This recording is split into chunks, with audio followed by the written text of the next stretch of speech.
So it's fight week. They're talking about this is the best boxing fight card ever put on by any promoter ever. And the reason they're saying that is because other than the actual main event, there are at least 5 other fights that could also be main events. They could also headline their own boxing event. We all know that the headliner is Artur Beterbiev versus Dmitry Bivol, light heavyweight, undisputed title fight, the rematch. We know that the first fight was very close. Artur Beterbiev won, so he's the undisputed champion right now. And Bivol is looking for revenge to either get the rubber match or go on to fight the mandatory, who will be in the crowd, which is David Benavidez. And then before that, you have IBF heavyweight champion Daniel Dubois versus Joseph Parker. That's a title fight, obviously. A heavyweight title fight. That could be a main event. Before that, you have WBC middleweight champion Carlos Adames versus Hamza Shiraz, who is his WBC mandatory. That in itself is also a main event. Before that, you have a super welterweight WBC interim title fight, Virgil Ortiz Jr. versus Israel Madrimov. That definitely for Golden Boy would be a main event. Zile Zhang versus Ejit Kabayel, WBC interim heavyweight title fight. This also could be a main event. Heavyweight fights can always be main events. Joshua Buatsi versus Callum Smith for the WBO interim light heavyweight title. This as well could be billed as a main event. Joshua Buatsi having a contract with Boxer, I'm sure Ben Shalom would have loved to put this on as a main event. And with Callum Smith always been with Eddie and Eddie's his brethren, I'm sure Eddie would have put this on as a main event. Joshua Buatsi left Eddie to go over to Boxer to find more fights or to find better audiences or something like that, which was a ridiculous notion. But anyway, we're here. All of those above fights I mentioned could all be headliners in their own right. And I would have said the same for Shakur Stevenson versus, it would have been Cepeda, but it was Floyd Schofield. Cepeda said he couldn't fight because he had a hand injury, which turned out that he didn't even need surgery for at all. And he's now fighting on the 29th of March in a rematch against Tevin Farmer, which I believe is him running from Shakur Stevenson and this big grand stage where his promoter, Golden Boy, wouldn't have been the main promoter and he would have been in no man's land, basically in Saudi, out of his comfort zone. I think these fighters need to fight in their comfort zone to get their success, because I just think that these guys are weak these days. Boxers are just weak these days, in my opinion, especially in their mind.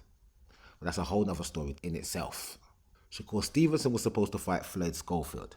Now, Floyd Schofield is a prospect, up-and-coming prospect that has apparently shared the ring with Shakur Stevenson in sparring. After which, his father starts to make all these different sorts of claims, such as Schofield and Shakur being friends, and his people knowing Shakur's people. Shakur's denied this the whole way through. We're not friends and he doesn't know my people. Then, let's fast forward to them going to rehab. He didn't turn up for the introduction, and all over social media, his dad, who runs his social media account, so Floyd Schofield's dad, who is Floyd Schofield Sr., he runs his son's social media account. And he told the public via X that his son's passport got damaged. The vital page that's needed for him to be allowed to travel was ripped out. He was accusing Shakur Stevenson of sending people to his house to come and rip out the one page of his passport. So he wanted us to believe that Shakur Stevenson sent people to his house. So Shakur Stevenson knows where he lives, for one. Then he said to go and find the passport. So he knows where Floyd Schofield keeps his passport because his people found the passport and ripped the page out, apparently, according to Floyd Schofield's dad, Floyd Schofield Sr. Then he was saying that Shakur Stevenson's people slashed Floyd Schofield's tires and this type of stuff.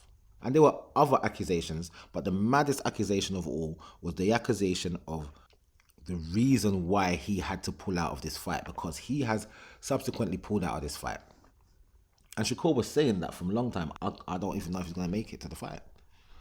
So said, so done. He's pulled out of the fight and he is citing some sort of illness. No one's been told what the illness is. He or his father checked him into hospital. He wasn't admitted to hospital. He checked himself in. Came out with a doctor's note. Presented it to the Boxing Board of Control. The Boxing Board of Control have said they've got a doctor's note. They can't fight. Cancel the fight. Because obviously, if they've been presented with a doctor's note and they tell him, you better go in there anyway, and he goes in there and gets hurt, the blame is going to fall on the British Boxing Board of Control. They are the ones that sanction these fights in Riyadh. So he's like, oh, we can't fight. I'm sorry, we can't fight. And but if we get better, we'll come ringside and support. Bro, you didn't want to fight in the first place. For me, you were clout chasing. Now I look at the whole picture. You were clout chasing. You wanted some sort of celebrity attached to your name so that you can up your career without actually having a fight. You called out Shakur because what you said was, if Cepeda doesn't turn up for the fight, you will gladly step in. You did not expect Shakur to say, come true. You didn't expect Shakur to call your bluff and say, come on, let's have this fight then. And obviously, where he's rolling with Turkey and them man there, they don't take no time to make a fight. Shakur, who you want to fight? I want to fight that guy. Cool. Send him the money, send him the contract, let's go. That's how it works. They done that, then man, they had to go through with it after. Because if you go on like, oh, I want to have this fight, and then the fight is presented to you, and then you're like, oh, maybe not, then obviously it's going to look bad on you, right? So they had to take the fight. But ever since they took the fight, they were trying to find some way to kind of get out of it. And it so happened to present itself with this so-called illness. Floyd Schofield Sr. came out on social media accusing Shakur again and accusing Snack, who is a supplement supplier for a lot of boxers, run by a guy called Victor Conte. I don't know if he runs it. I think he runs it. I think he created it. But Victor Conte had a lot to do with Snack. And he blamed Shakur Stevenson's people and Snack for his son's illness. Because apparently one of Shakur Stevenson's masseuse or something like that wiped Floyd Schofield's brow with a cloth, and from that point on, Floyd Schofield got sick. Allegedly. Shakur Stevenson said, no, I don't have my people over here anyway to come and wipe people. So what is he talking about? It's my people. It's not my people. What are you talking about?